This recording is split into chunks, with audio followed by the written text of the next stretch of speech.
But I'm asking you, you wake up early in the morning, you get yourself dead. How can you feel?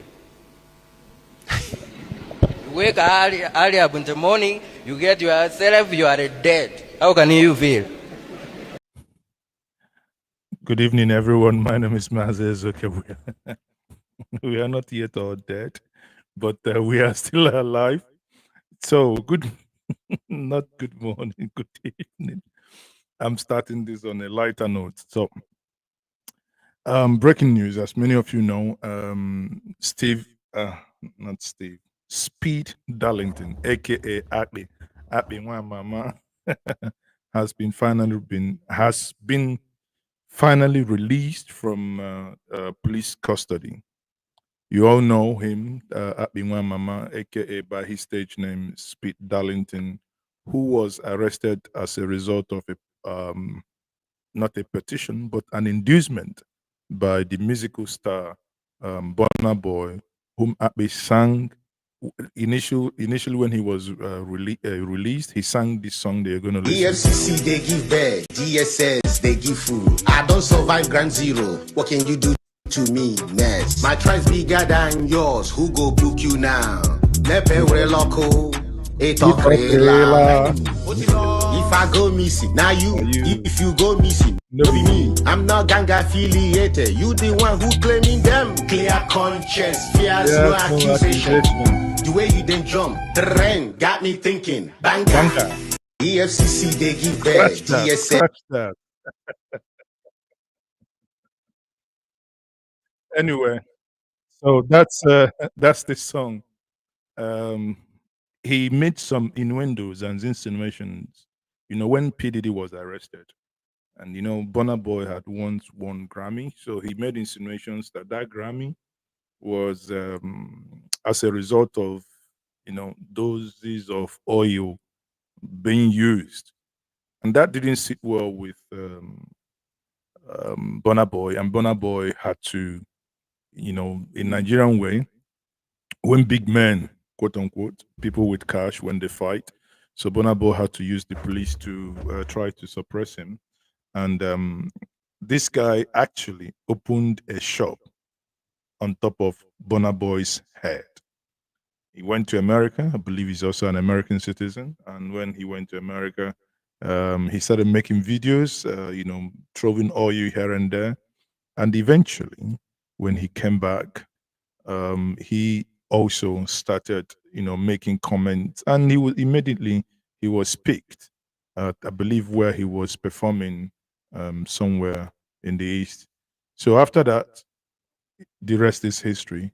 The good thing is that Speed Darlington, as he is known, is now released, and the photo that we see trending is the photo that he took when he came out from police detention. And that marks exactly 2 months after he was arrested. Now, what do we have to say here? We have made this very clear before. When you feel that someone has defamed you, we still think that it's right and tried for you to do the right thing, which is write a petition and because this is a civil matter. This is a civil matter. So write a petition and let these be investigated and let, the law take its course. Just like in the case of Dero Farotimi, when everybody came out for Dero Farotimi, it was also the same thing. If Afe Babalola, felt that Dele, what he wrote in his book, defamed him, I mean, he knows that. He's filed a case against him, and the court, he should be summoned, and he comes to court to defend himself. If the court finds him guilty, voila, so be it. Then let the legal process be followed and let the individual face the music. No one is saying that neither Speed Darlington or Dele Farotimi has the right to defame the other. That's not the issue here.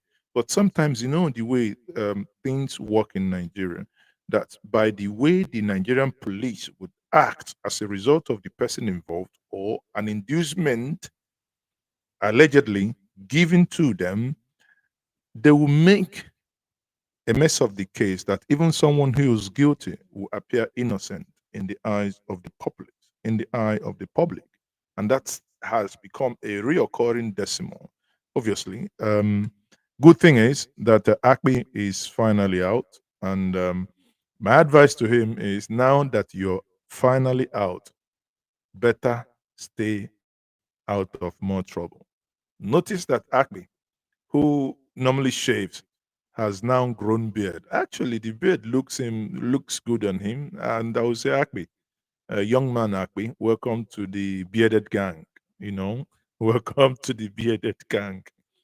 By tomorrow, I know he will get. If not this night, he will get back to Instagram and start making his trouble. I mean, sometimes his live stream is full of comedy. You know, for it's sometimes if I want to laugh, I just watch some of his videos.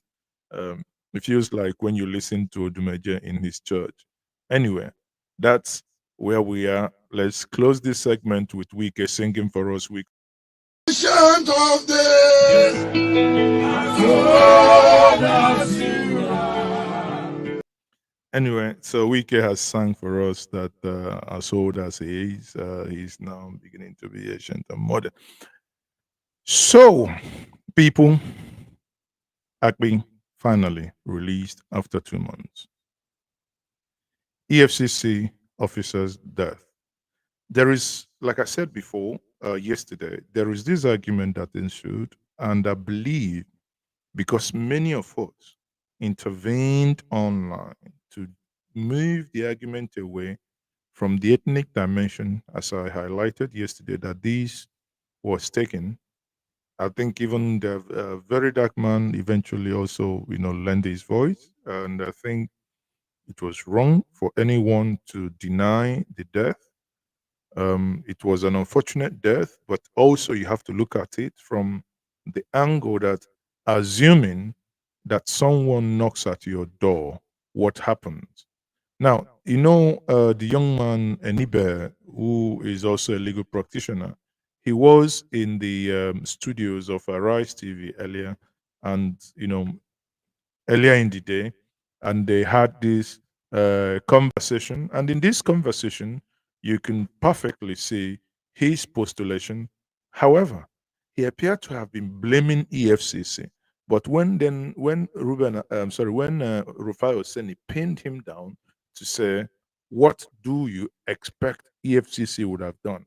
Sadly, in my view, he appeared not to have a way out on that. I'm saying this death possibly could have been prevented. How?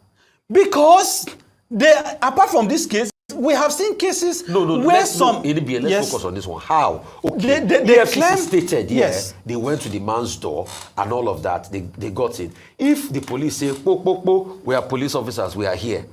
A law-abiding citizen say, okay, this is myself, I submit myself. Well, what Rufai Oseni just said now. EFCC, open the door.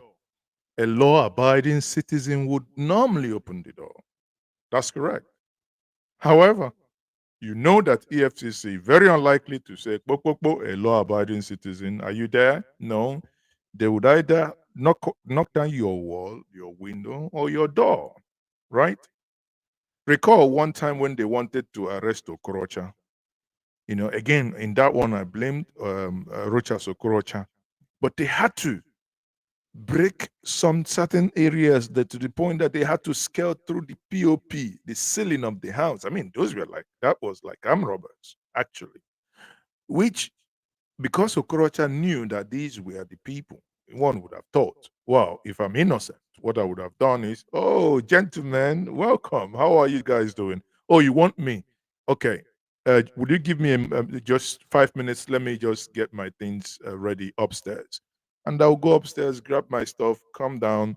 Well, I will tell you, if either I drive in my car or, okay, should I go in your car? While I am upstairs, I will make sure that my lawyers are around already, because, I mean, those rich people, they do have, lawyers. But in this case, it is a night raid. So how? I have seen incidents where armed robbers used a member of the household. They knock at the door. Back, who is there? It's me, Kevin. Kevin, why now? Why are you knocking at my door this night? Okay, I want to talk to you. Well, you open the door. Boom. They barge into you. You know, there is a lot of experiences that Nigerians must have had that will make them to be, suspicious of EFCC whenever such incident occur. However, when Rufai asked this question, Enibe responded. But why did a physical offense in the first place? Most times they don't knock. Rufai. You see, as I just said now, Enibe is saying that most times the EFCC, they do not actually knock. It means that they tear down, they don't knock. If they knock in this case, it would have been an exception. That's not the rule. So you said That's not what I am used to.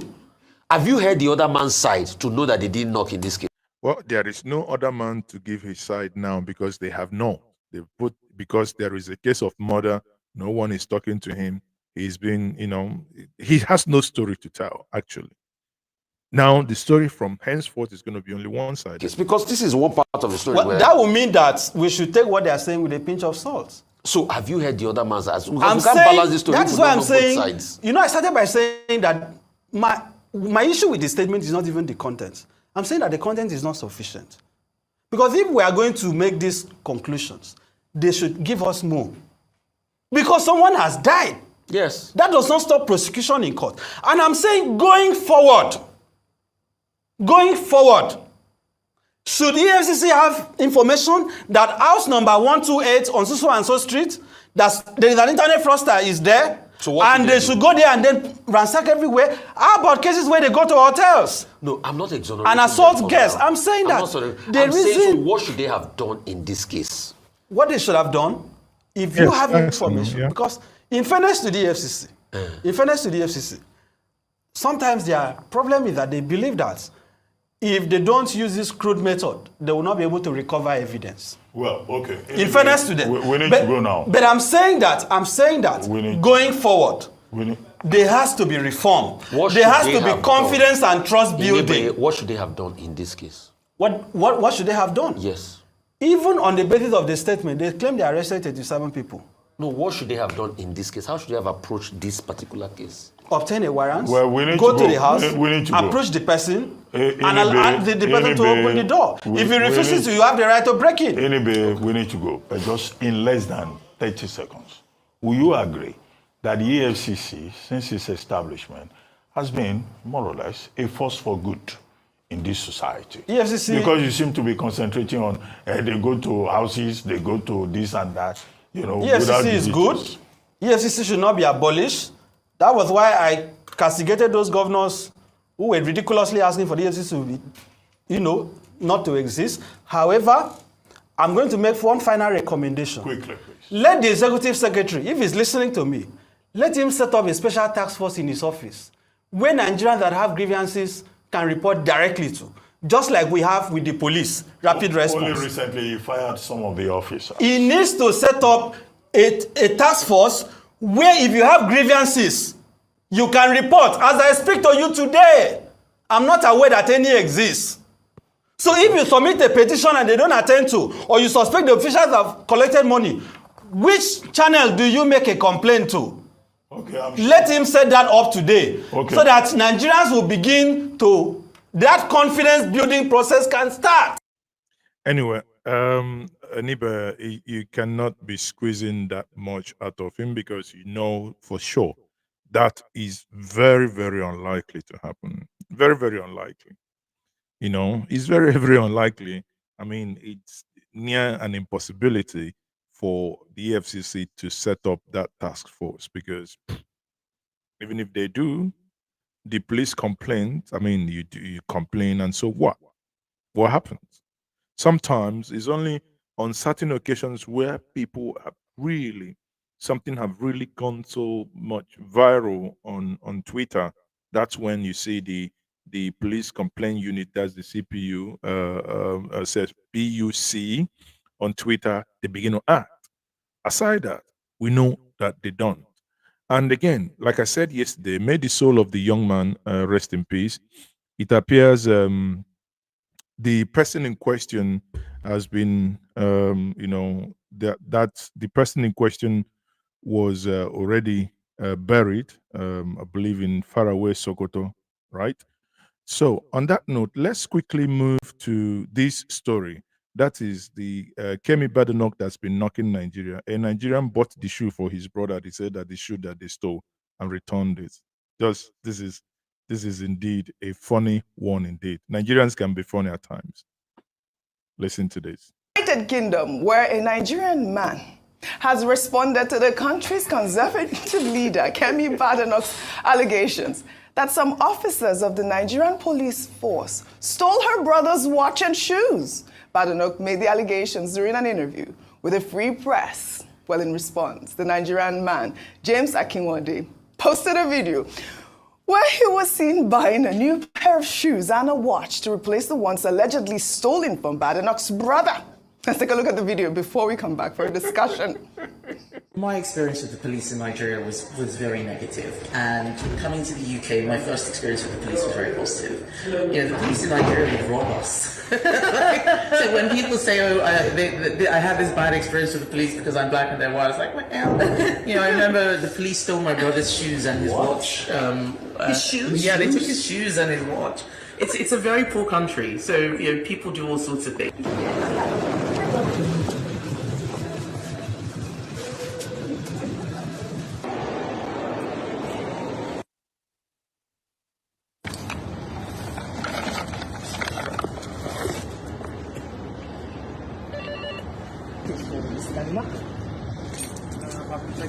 Yeah, this is the shoes.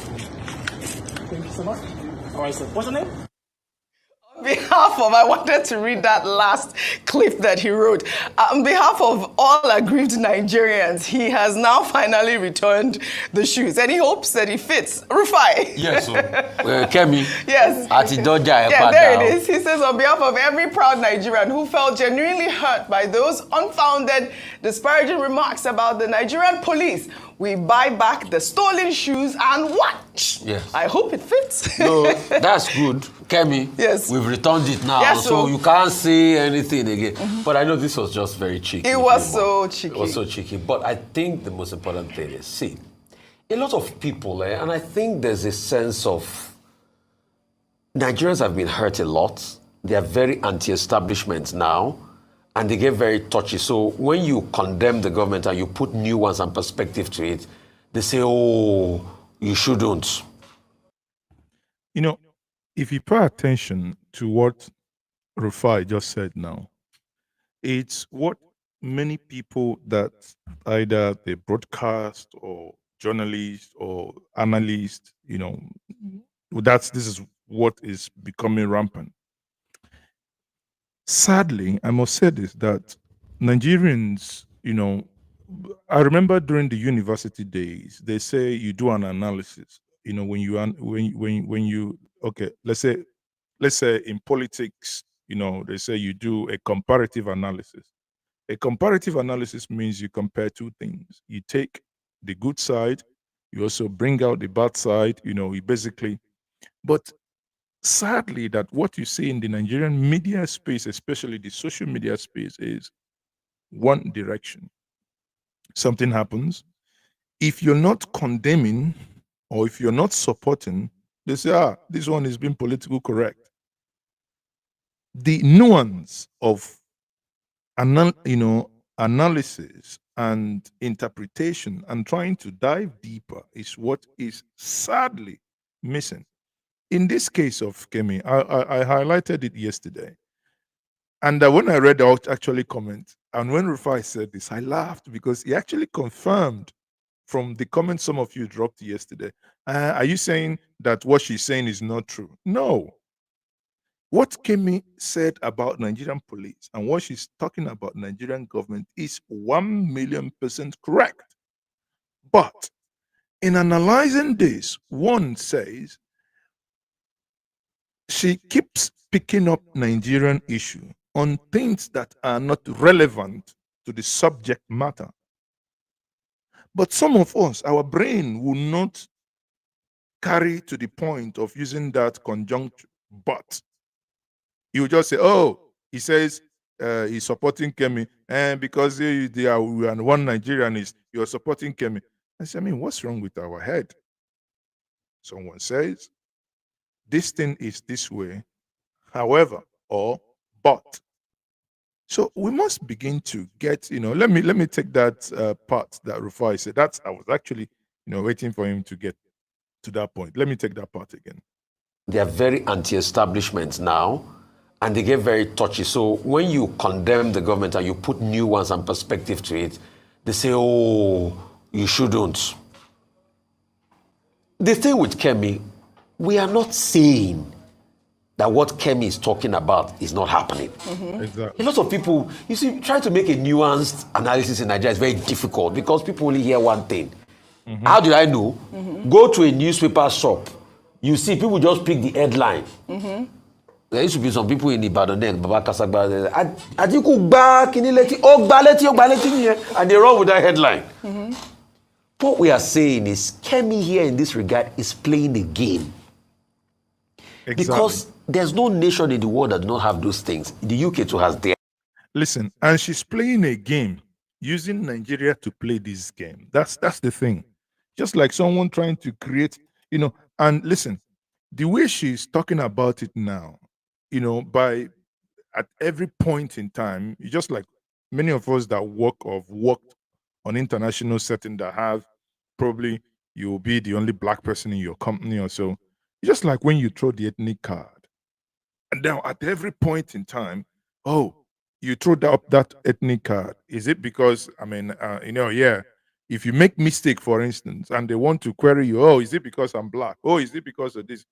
At some point, it will begin to irritate, even when you when you're saying appear to be correct, but deal with the matter, not necessarily every time, oh, in Nigeria, if they didn't steal your brother's shoe, it's just that the Nigeria ran down your family economy that eventually you ran away with £100. Oh, that's this happened. Oh, that's the other one.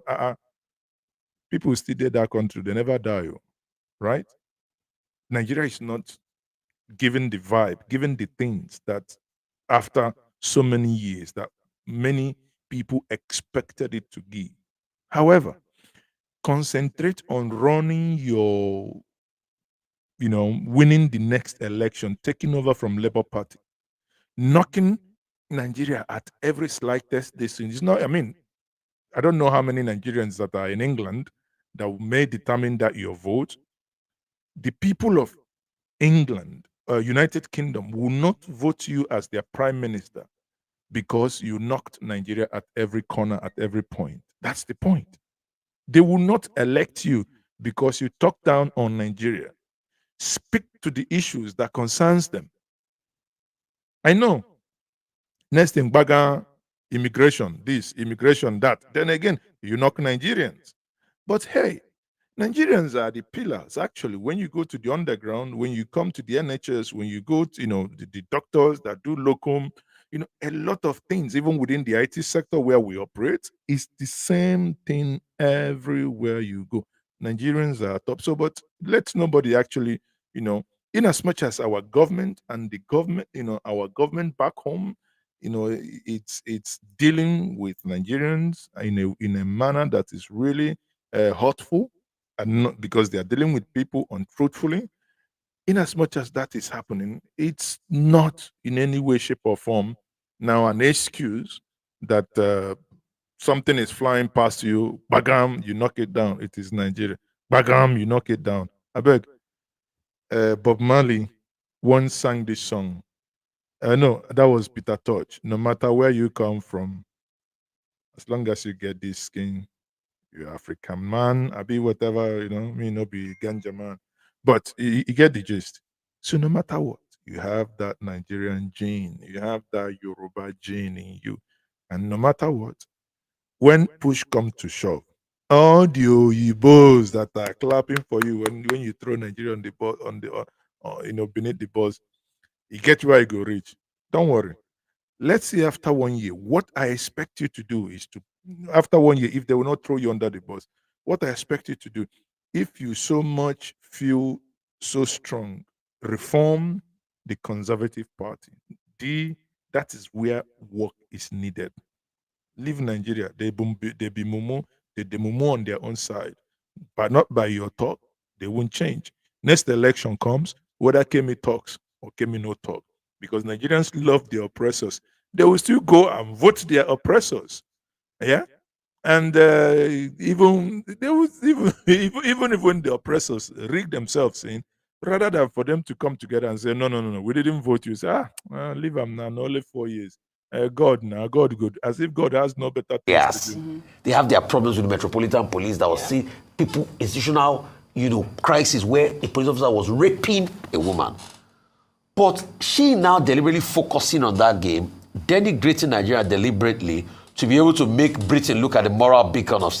That's what I have a problem with. Right. And that's why when you see that she was asked a question on the Metropolitan Police, she was not even asked about Nigerian police before she answered and said, so it's the game. So, but now, in the cheeky mood of comedy, we have returned the shoe and everything. I'm sure Kem is not probably going to take the shoe. No, I mean, it's just cheeky. It was the goal. One second, quickly on the second. It's a big statement. Yes. It won't take away the experience she had, because you can buy the shoes or replace the shoes. Yes. But what her brother felt in the hands of the Nigerian police cannot be eroded. But absolutely what you said, Rufai, I think it's just the fact that the intention, the motive is not because she loves Nigeria, is trying to. People keep saying, oh, she's telling Nigerian leaders what's the problem. No, she's not. She doesn't care about that. Yeah. She's pursuing her personal political, goals. Yeah, I thought it was quite cheeky. I laughed wait. so much. Yeah. One, what Mr. James Akinwande is pushing across is that, look, Nigerians considered Mrs. Badenoch bad enough. So he said, look, you've been bad enough. So your cry is about shoe and wristwatch. Take it back to your brother. Yeah. Well, we don't know whether, the brother will still be able to make use of those things. That's number one. Number two is the talent of Nigerians for comedy. Mm-hmm. We try to make a joke out of everything. Even if there is a tanker, falling off and people dying, you go and check social media, Nigerians will create some funny video out of it. Our optimism, the capacity to look at the funny side of life is unmatchable. Legend. And in the case of Akinwande, they were a perfect case of becoming something by maybe osmosis or association. The report says he's a friend of Kenny Black. He's also a friend of AY Makun. I think he manages Kenny Black. But he's a legal representative. He's an artist manager. So he's almost also becoming a comedian. Yeah. When he's not doing legal matters again, he already has found a new vocation. Yeah. And his entry point is Kemi Badenoch. All right. Badenoch. Did you say Badenoch? How cheeky. I thought this was such a great way to start the show. Well done, Mr. James. I hope Kemi will accept the shoes. Anyway, I hope he will, because when I saw Jones there, I said, my favorite shop where I buy most of my shoes. Jones, the bootmaker, very quality one. But when I saw that, I said, wow, that's good. You've basically returned that, and I felt that's cheeky Nigerian. So with the beggar, I say, okay, people like say this one no oracle. We don't go sacrifice to the oracle. Say, oracle, I beg, make it leave us alone. In this case, Nigerians are saying no. I think Albert is now corrupted my mind, my tongue. I'm trying to say bad enough. No, not bad. Kemi Badenoch, not bad enough. Man, Nigerians are not the crazy. Kemi Badenoch. Anyway, update. On the Anambra home front, it appears that the security agencies have invaded part of Ihiala today. There were some gory images about 2 hours ago. So sadly, I can't share these footages. But maybe if you join in Ginger Media Telegram, we'll probably ask one of the social media handlers to throw that in there. And they are showing them somewhat of shaggy in there. It appears that the governor woke up 3 years late to do what he has to do. But hey, rather than sleep on duty, whenever you wake up, they stole your morning. So it appears Anambra State has woken up in the morning now. Let's move down to Enugu. So in Enugu now, you know that the in Enugu landmark has moved to um, the, or rather has taken over. Landmark has taken over the what's it called? Nike Resort, right? So in this, I shared with us over the weekend, right? How and what they've done in terms of the the deal that they entered with the Enugu state government.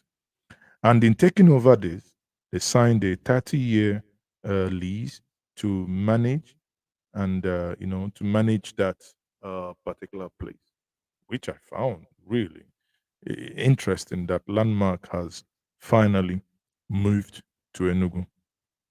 Landmark moved to Enugu finally. And the Rise TV earlier in the day had the opportunity of speaking to the guy in charge of Landmark, and he threw some light that I believe will be interesting for some of us from this part of the world.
So when you look at this and you understand that Landmark, for instance, has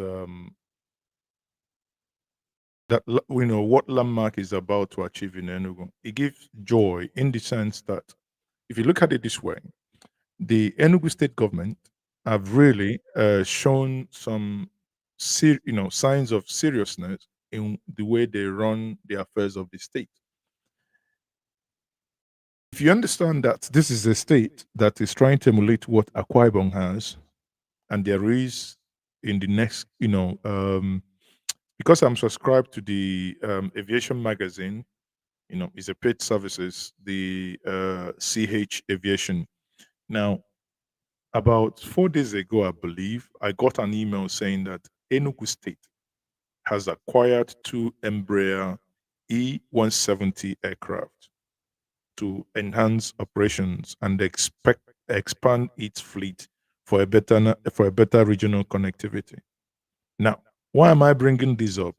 If Enugu State they said they will acquire 4 aircraft, but if they are starting with the Embraer E170X, if they are started with 2, let's say maybe I don't know if they will go through the route of Bombardier or they will acquire more Embraer, but I believe for commercial purposes they might stick with Embraers, right? So if they acquire 4 for regional and they start operating within the within the Nigerian space, if when pending when they get the authorization.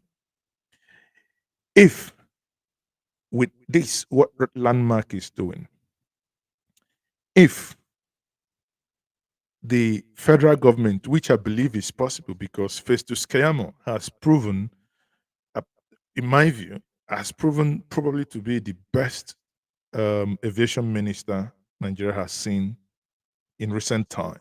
In recent time, so I don't want to say all time.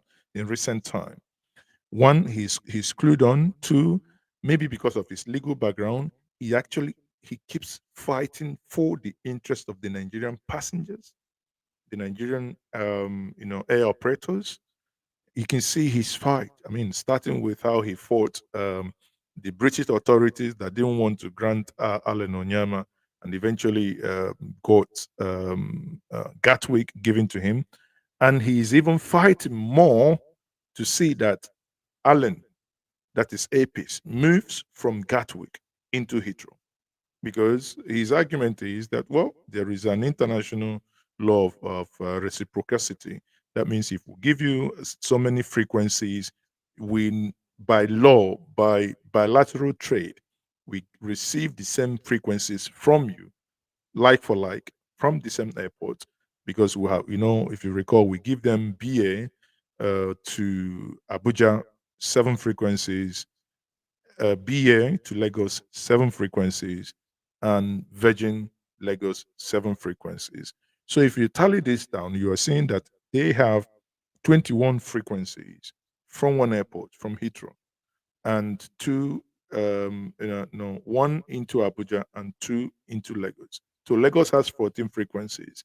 Now, it will be wise if you go and say, well, since you have 14 frequencies in Lagos, we will need 7 frequencies from Lagos to Heathrow. Do me and do you, God no go verse, right? I mean, that's why it's bilateral relations. Now, why am I just opposing this to my conversation? I'm not digressing. If Enugu State eventually has an airline, takes over the international terminal from the federal government and completes it, and goes into some sort of investment recovery with the federal government, I don't know, 25, 30 years, whatever it is, and manages it properly, like Akwebon does, you will see frequencies and traffic go into Enugu. Then give it 2 years. If Landmark delivers on promise, and there is no reason not to believe that they will deliver, having seen in what they've done in Lagos. Many people didn't know that Landmark existed in Lagos until the issue of Coastal Highway came, and people who haven't really been there began to see, oh, this massive infrastructure, this level of investment is actually here. Now, part of that cake, not the entire cake, is now moving down southeast. That's what it should be, because not only if you ask me, after southeast they should go somewhere either north central, or I don't know where they have waterfront, or even Bauchi, Zungeru, or wherever, where you have all these game reserves, who can actually develop it very well.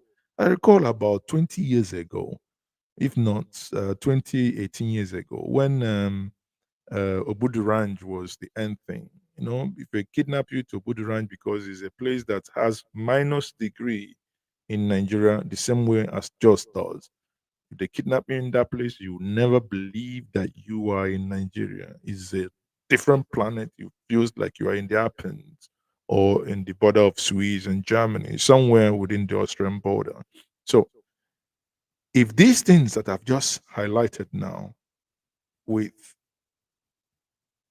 Landmark doing Nickel Lake properly, turning it into a proper business, Enugu Air coming on stream, internet, the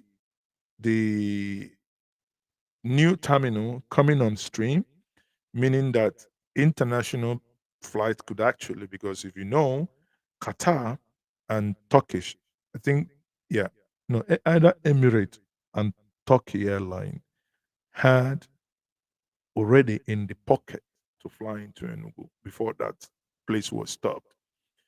Imagine this happens. All we need in the southeast, all we need in Enugu to be the gateway to the southeast is for peace to reign. All these idiots talking about Monday sit at home. If you we will shoot you if you don't give us this, if you don't, if you don't support us in one nonsense or the other. If everybody comes down and focuses on how to build a region, how to generate fund, because listen, guys, when somebody lands in Enugu, right? If you come in at night and you have to sleep in a hotel, you are going to eat taxi that's going to take you out of the airport is going to be is money flowing into Enugu. Your hotel is money that is going to be used. Whatever expenditure you have during the day, you are expending, and that money that you expend is what boosts the economy. I recall most times when I fly out of Enugu, I normally, sometimes I'm lucky, the day I'll fly out will be the Eke day. And there is this market at Oyo Emene, sorry, not sorry, on Oye Day. Go there, the amount of money you spend, then you are infusing and injecting money into those old grandmas selling whatever they are selling there. You're helping out, you're building the economy. That's how economy is built. Not when you stupidly and idiotically want to threaten everybody that everybody has to run away from a particular region. That's which I consider very, really, really silly. And for the past 3 years, I have never minced word to call it that the stupidity of Monday sit at home, it's something that I've never, not for 1 minute, understood. Yeah, you can understand that maybe in one day, like say 29th of May is a public holiday, you want to remember your heroes, past, blah, blah, blah. Understood. But that you now do it every week, whereas the idiots that will be standing, that will be staying somewhere in the diaspora, enforcing or contributing money to enforce the nonsense at home, every Mondays they will go to work and they will make money, but they want their parents, their siblings, everyone to stay indoor. He stay indoor and do what? Eat sand. Anyway, thank God after 3 years, many of us that stood against that, probably they are now learning that it was a very, very myopic and stupid thing to do. Sorry, I couldn't help but use the harsh languages to use because that's what it is. Maybe that can help us reset some brains. But having said that, if you understand this, you would understand that the move by Landmark should be something of joy to those who understand that if these building blocks are stacked right and guided to the right direction, give it you know 2 3 years, you see the manifestation, and you can see the greater effect, not only in Enugu State, but all the adjoining cities and all the adjoining states. That can extend to Kogi, that extends to Benue, that extends to Taraba, that extends to Delta, that extends to Abia, Ebonyi, Cross River. So the list is endless because that place is indeed central.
Oh, some of you are saying there is no audio. Hold on, let me. Is that true? No audio? Is that really the case? Hold on. Is that true, or is it the audio from the person that is talking? Because the audio was there before. So do you? Hold on, let me check back on the feedback. There is no audio. Okay, so let's try this once more. Let's push this out and bring it back again and see how it will go. Okay, so we are bringing it back and we are back again. So let's see. There should be audio now. Let's try again. Alluded to earlier, Enugu is quite the tourist attraction. But when we talk about sensitization, unfortunately, not so many Nigerians are aware of this. So we could allude to the Awum Waterfall, Ngwo Pine Forest. These are, I haven't even been to any of those yet. And I'm sure there's an abundance of that. How do you intend to attract up to 2 million visitors annually to Enugu State with this project? That's a great question. For those who read Frederick Forsyth's book, Frederick Forsyth basically called Okay, it the audio is city back. in the world. And some of you've given some of the reasons, but it's a lot of it's about the terrain and the people. I think he used to be the capital of the sort of East Central region at the time. So in terms of bringing people, so as a company, our currency is people, is footfall. So we do three things. One is bring as many people to a place as possible. Two is give them amazing experiences and enough things to do. And three is make sure that they have such a great time that they go back and tell other people. So how are we going to bring these 2 million people? We're going to provide experiences, we're going to provide adventure, we're going to provide things for them to do. Excuse me. That's all right. We're going to provide big attractions. And it's bit by bit. In Lagos, when we started, it was sort of 200, 300, 400,000 people. By the end of 2023, we were inviting, if you like, or we were servicing 4.5 million people. So we like to believe Enugu has almost 1 million people in population. The state itself has almost 5 million people. The region has 50 million people. And we will create a resort with such a vibe that I think people will come from all over the country and all over the region. And as I said, we're going to connect all our resorts together by air, by sea, and by land. So we'll do it. So you're going to be looking at, let's say, experiential planned tours and things like that for those that will be visiting and getting the first experience, which will, of course, sell itself then because there's a lot of potential. No, absolutely. Right. But talking about potential, we can't talk about that without looking at employment opportunities. Let's get a little more granular about the numbers. scope Let's of hear this the project numbers. in relation Let's to hear the employment. numbers. Yeah, so this is one of the things we do, and I'll say there are three key things, and impact is one of them. And when you talk about impact, employment is probably right at the top of the list of impact. In terms of employment, so even in Lagos, we created employment for 4,500 people. I love Monday.com. Wow. Monday.com. 4,500 people in Lagos. So obviously on that, you know that it may not be the same number, but even if it's 2,000 people that gets employment, it's going to, inject money in the city, in the state, in the region, and it's going to reduce crime. It's going to create employment. I mean, if you ask me, this is what we need across, the region, across Nigeria now, not destructive tendencies, not people within the Northeast believing that when they blow themselves up, that they are going to, get certain number of virgin in heaven or, somewhere. That's really silly. Sorry, but it's really doesn't add up. Or people believing that if they sit at home every Monday, that suddenly maybe Trump or someone somewhere will say, "Oh, they are blowing themselves up, killing themselves, or give them their own nation so that they can govern themselves." I say, "No, not you and I. I do not want to be part of any nation where human beings is of no value, right? So, and it's not going to happen anyway. But we can thrive. We can survive. We can, create wealth. We can do all these things even within the nyama nyama nest that we see ourselves in. If we take a step backwards, get into our local governments. I mean, I do not know how many of you, and I bet you that not up to 10% of you watching me now know the name of the councillor of the place that you reside, or the local government chairman of the place that you reside. Talk less of knowing the councillor or the local government of your place of origin, right? But if we take a step backwards, begin to get involved in these granular areas, we will get it right. If what Enugu State is doing is replicated at local government levels, then we will move away from this nonsense that, oh, a governor is building bridges, is building roads. No, it is the duty of the local government to build these roads. However they do it, they should have their own budget and have their budget passed and, source for the fund, build it. If you live in in other countries, let's say you live in the United Kingdom, and there is snow in Sheffield or Leeds or Manchester, you don't expect London to come and clear the snow in Sheffield, or even if in London, even if in Manchester, go, then you live in Bolton, or I don't know the other one. You don't expect someone to move from one small county to come on to the other one and clear these things for you. So we must, at some point, with these things coming on stream, our job as a people, collective, is to support them where we can to ensure that they succeed. Their success is our collective success because it brings calm. The day where I think say this son where they hammer me now, you don't do. I won't go and chillax. I can use keke and go there and relax and drink my white gentleman. And eat oba. No, Enugu doesn't do oba. And eat abacha with fried fish. Then I can lie down and be dreaming of, you know what I mean. Anyway, on that note, I say thank you very much and have a wonderful night. Bye for now. I'm still Mazi. It's okay. I would want you to join me on Sunday as I will be having the